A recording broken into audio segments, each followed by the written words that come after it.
Mr. Kamal Bali, head of Volvo and CII Southern Region. Our guest to India and someone who has been studying this space, if you will, from the ground and from the sky, Mr. Daryl Swanson. Salil Gupte of Boeing India, a company that has built a significant presence in what I believe will be the largest market for aviation in the world in the days to come.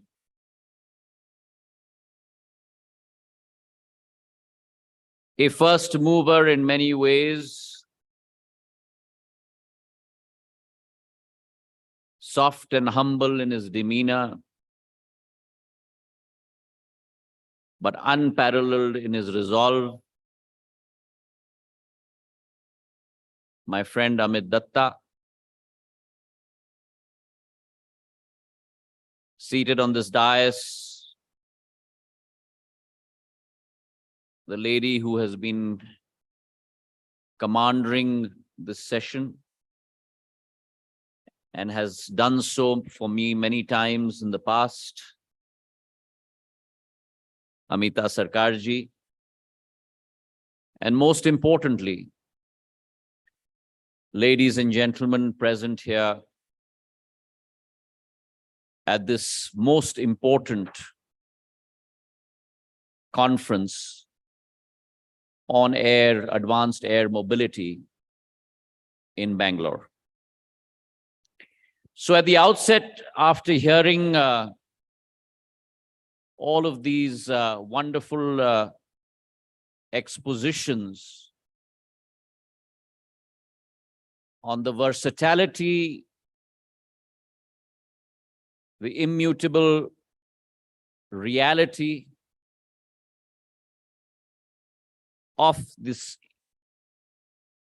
advanced air mobility, or eVTOL as we call it, technology, let me thank you at the outset for inviting me at this path-breaking conference to be held in India, in Bangalore. What I certainly have noticed in this auditorium is a palpable level of enthusiasm. That palpable level of enthusiasm, coupled with grit, coupled with a resolve. And it's important to understand, because whilst we sit on this stage today, whilst all of you sit in this hall today, we are sitting on the cusp of a new revolution. A revolution called technology.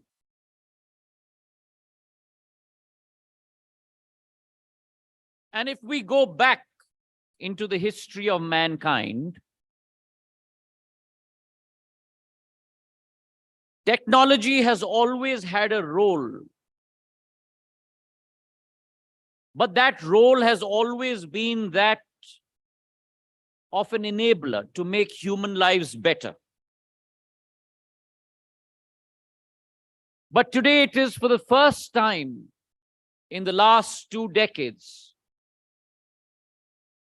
that technology has jumped forward and has become the most important protagonist, if you will, in the future of mankind's progress and development in the next decade or so. I certainly believe that we are sitting here today amidst a fourth revolution. Technology has played its role in 3 revolutions in mankind's existence. But we are sitting on the cusp of a 4th revolution. A 4th revolution in which already robots have become cobots. Artificial intelligence has made a star entry into our lives with new vehicles like ChatGPT. And at the same time, our physical worlds and our digital world, our physical and our digital worlds are becoming intertwined with the Internet of Things. And in this time period, in this cusp of this new change, is also a time where earlier automatic and automotive vehicles, which were earlier unimaginable, are now here. And the concept about flying cars that we would only see in movies has now become a reality and a part of this revolution, which is going to be unlike any other revolution that humankind has ever experienced before. And in that period of change, in that period of a dynamic flux in our existence, the civil aviation sector in India is also making unimaginable strides as never seen before. We are today the world's 3rd largest domestic market with 144 million travelers. Combined domestic and international, we are the world's 7th largest market at 200 million travelers. But mind you, if you look at the penetration rates on a population of 1.3 billion, we are still talking about penetration rates of only 4 to 5%. And so look at the unimaginable potential that there is in India.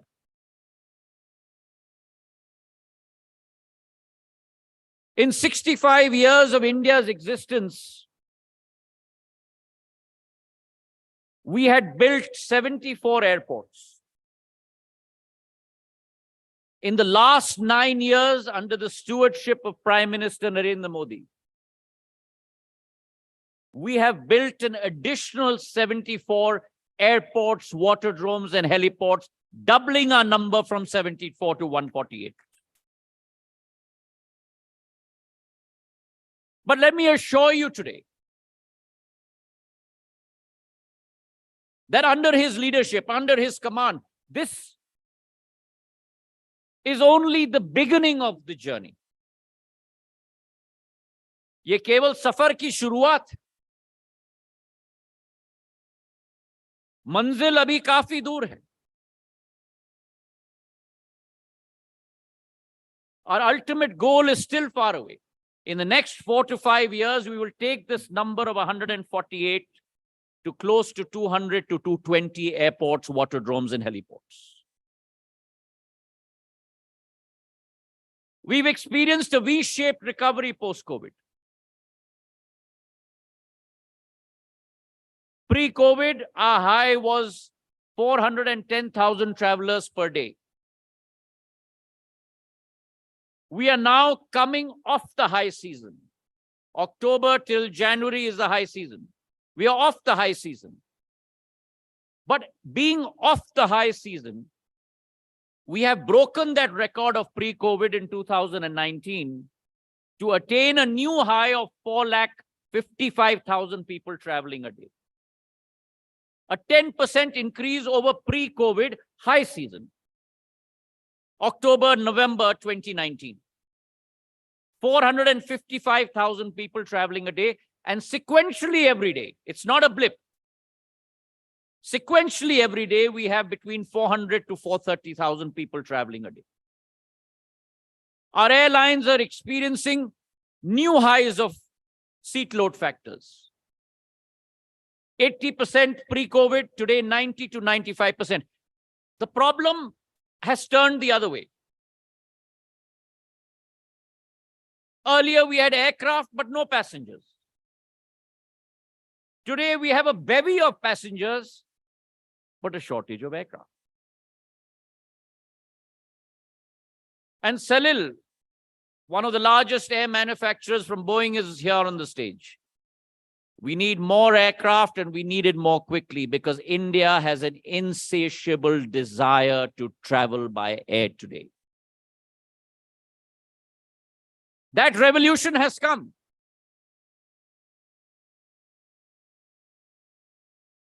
I remember when I was a child, my father used to be the Minister of Railways.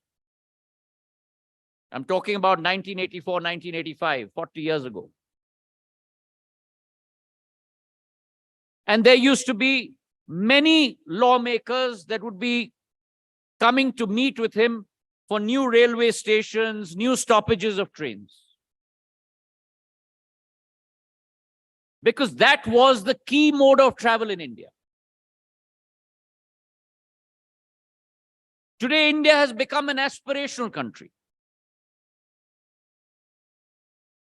Today, every citizen wants an airport and an airplane to travel in.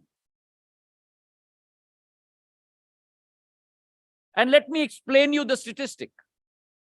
If you look at the railways transport by train on a comp basis, a comparative basis, which means only air-conditioned train coaches, because aircraft by its very nature is air-conditioned. In first class and second class, 185 million people per year. Civil aviation transports 144 million. But the CAGR, the compounded annual growth rate for railways, is 5.6%. The CAGR for civil aviation is 10.3%, double that of railways. So in the next 4 to 5 years, civil aviation is going to become the bulwark of transportation in India. And the reason I tell you this is because advanced air mobility must have its foundation on the basis of a very strong civil aviation infrastructure network. And India today has that capability. And I guarantee you today, in our lifetimes, India will become the largest market for aviation in the world within the next decade, ladies and gentlemen. And that's why you are at the right place at the right time.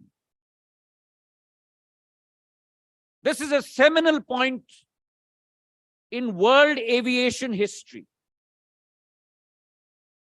An inflection point where change is coming, transformation is coming. And in that environment, under our Prime Minister's leadership, India is forging ahead in areas that are just seedlings on the world aviation map.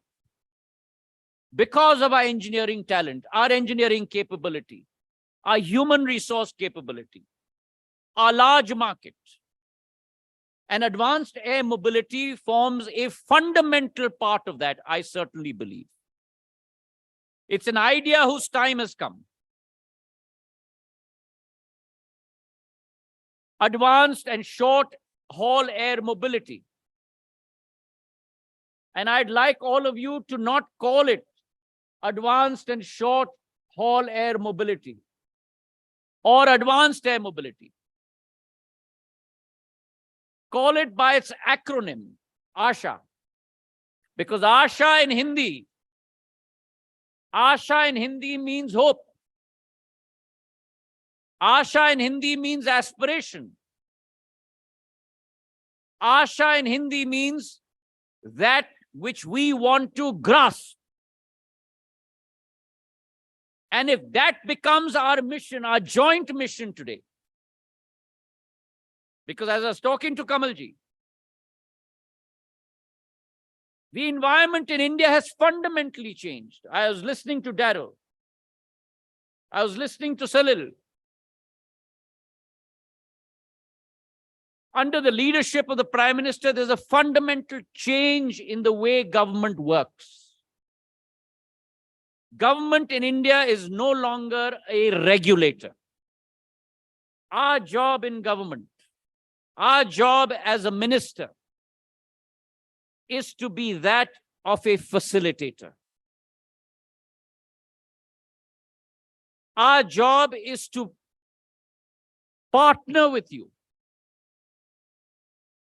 not on a square table, partner with you, not on a rectangular table,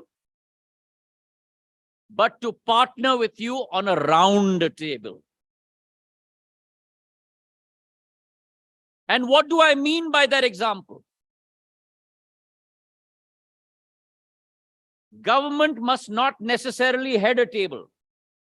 Government must sit on a round table along with you, if only as an equal stakeholder in the success of that project as partners along with you. Because in your success lies government success. And in our joint success lies India's success. And in India's success, ladies and gentlemen, lies global success. And so ASHA today, the dreams earlier of electric powered taxis, flying planes, personal air vehicles, today they've become a reality. With the push on sustainability, with the push of transporting people and goods in the most efficient manner. When we think of aircraft today, we no longer think of aeroplanes that can fly us from Mumbai to San Francisco. But we think of short-haul aircraft that can transport us from short destinations, between short destinations, like an air taxi. And that dream, that vision with ASHA will become a reality in the world today. And so, therefore, there are opportunities in this sector. And we are grasping those opportunities as an equal facilitator and stakeholder across the spectrum of civil aviation. The first area that we're looking at is regional mobility. Because civil aviation is not about large airports in Delhi, Mumbai, and Bangalore. It's not about large 787s, 777s, or Airbus 350s, but it's also about regional connectivity. And through the government's program of Ude Desh Ka Aam Nagrik, UDAN, making the ability of a common man fly through a subsidized viability gap funding network. In the last 6 years, this program was started in 2016. We have built 74 new airports, waterdromes, and heliports, transported 11.5 million people who could never ever dream to fly before, 220,000 flights, 11 airlines part of the scheme, birth of 3 new regional air transport companies have all become a reality through the UDAN Yojana. Establishment of airports at places that we could have never dreamt of. Jharsuguda in Orissa on the eastern coast, Kishangarh in Rajasthan, Tezpur, Shillong, Leelabadi, Holongi, Pasighat are advanced landing grounds of the Air Force, converted into passenger terminals with Dornier 228s. That's the transformation that is happening at the regional level. The second area that we've concentrated on is the area of helicopters. It's astonishing that a country the size of India has a fleet of only 280 helicopters. Countries like Brazil and the United States of America have 4,000 helicopters. And therefore, we have put a special emphasis on promoting helicopter travel. Under UDAN, we have given many routes to hilly states with the viability gap funding mechanism. We have made sure that intercity swift proximate travel between Mumbai and Pune. Amit here is running a helicopter services between Bangalore City and Kempegowda International Airport. That today has been made possible.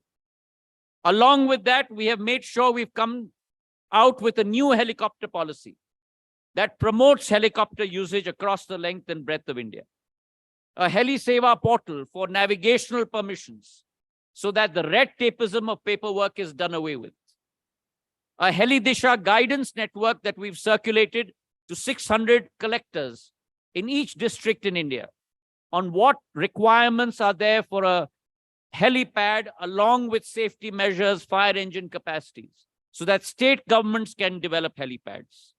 And along with that, looking at HEMS, Helicopter Emergency Medical Services, along with Mr. Nitin Gadkari, who's the Minister of Road Transport and Highways, we have started with the first HEMS program with the AIMS, All India Medical Institute in Rishikesh, along the National Highway. We have a commitment from the Ministry of Road Transport and Highways that all expressways in the future will have helipads built along the way, which can also serve as vertiports for ASHA in the days to come. And along with that opportunity, we've also developed helicopter corridors to make sure, like in the telecom sector, that air spectrum space is devoted directly and only to helicopters between Mumbai and Pune, Begumpet and Shamshabad, and Ahmedabad and Gandhinagar. Many more helicopter corridors will be developed in the future, along with the Air Force. And I'd like to thank the Air Force and the Ministry of Defense seated here today. 128 flexible use of airspace routes, CDRs, have been developed so as to provide direct access to aircraft from point A to point B, as opposed to the zigzag method that was earlier prevalent. So today, many arms of government are working together. And you have seen that exposition in this conference with members of my armed forces, my valiant armed forces, the Air Force and the Navy present here today. This was earlier unimaginable. For the private sector, defense, government to work so cohesively together with one mission in mind, to take India forward. The other sector which has been developing tremendously is the drone sector. And that is very analogous to ASHA. Within months, with the Prime Minister's prerogative to make India the world global drone hub by 2030, we have recasted the drone rules completely, with the one mission in mind in terms of ease of doing business. Earlier, we had to take 72 permissions to be able to set up a drone company and fly drones. That has been reduced to a paltry 5 permissions. I had committed that within 1 month, we will release the airspace map. And even beyond the United States of America and Europe, 90% of India has been declared a green zone for drone flying. That airspace map was released within that time frame of a month. We put together a productivity-linked incentive scheme for an industry that is just seeding. 120 crore PLI scheme through which this industry has multiplied over the last 12 months. In 2020, this industry was a 3,000 crore industry. In the next 5 years, we look at this industry increasing to close to a 77,000 crore industry. And by 2030, this becoming a 3 lakh crore industry, providing employment to almost 3 to 4 lakh people in our country. That is the potential of the drone sector in the years to come. The fifth sector, which is extremely important, is eVTOLs. Exactly, ASHA. The future in the world, ladies and gentlemen, has to be and will be electric. And this is the right time to herald that new future with ASHA in the days to come. Markets are moving intelligently. Consumers are making intelligent choices. And that movement has started in India with Embraer's Eve Air Mobility having a strategic partnership in India with Flyblade.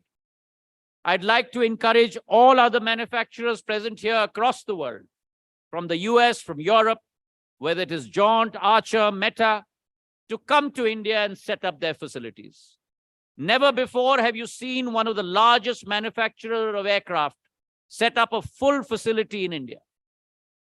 Boeing has a tremendous footprint in India. Exports goods worth $1 billion. Airbus exports goods worth $650 million. Collins Aerospace is present in India. Raytheon is present in India. Pratt & Whitney is present in India. Safran is setting up a $150 million facility for its engine manufacturing and services, going to service almost 1,000 engines in India.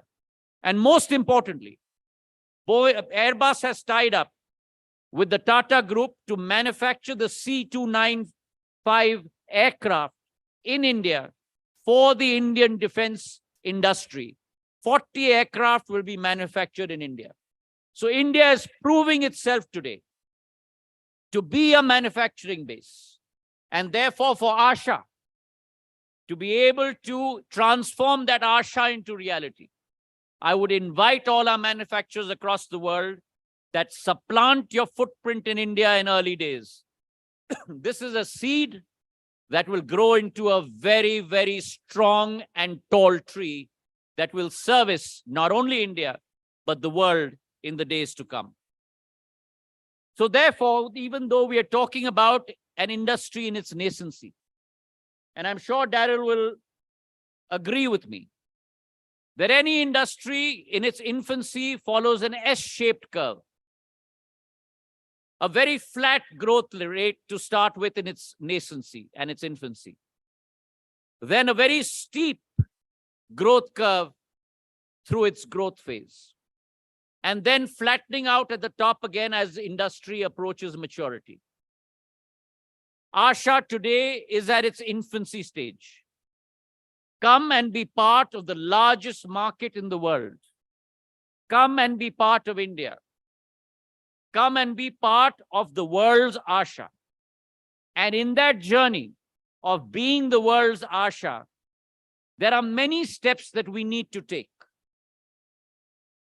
Those steps have been defined in terms of a market study that has been done by McKinsey, where close to 31 to 49% of Indians today would like to travel by advanced air mobility in terms of short services to be able to save time.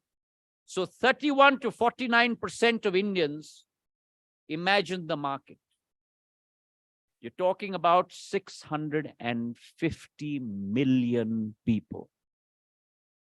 2 times the total population of the United States of America.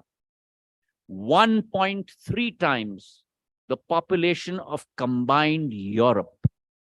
That is the market that is ready today in India to adopt ASHA as part of their daily activities. Infrastructure needs to be built out. We need to make sure that vertiports are built.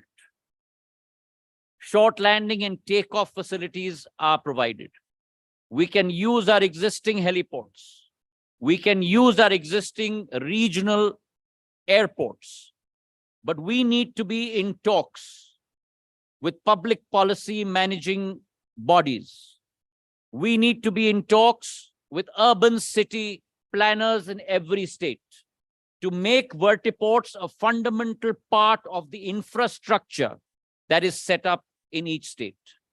Along with setting up of vertiports in each state, we also need to put in place charging vehicle systems for eVTOLs. Very much like the electric car market, which is burgeoning in India, eVTOLs must grow symbiotically with the electric car market in India.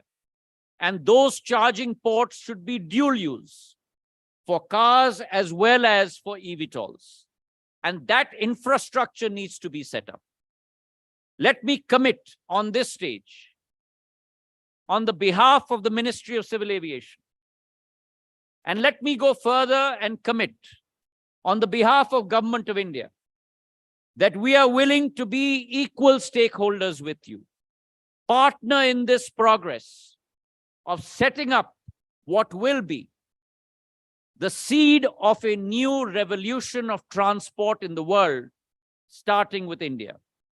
And therefore, the concept of flying cars that we used to see in Blade Runner, the concept of flying cars that we used to see in Star Wars while we were growing up, is today a reality. Come be part of India, be part of that new story, and touch new highs in the skies. Thank you very much for having me.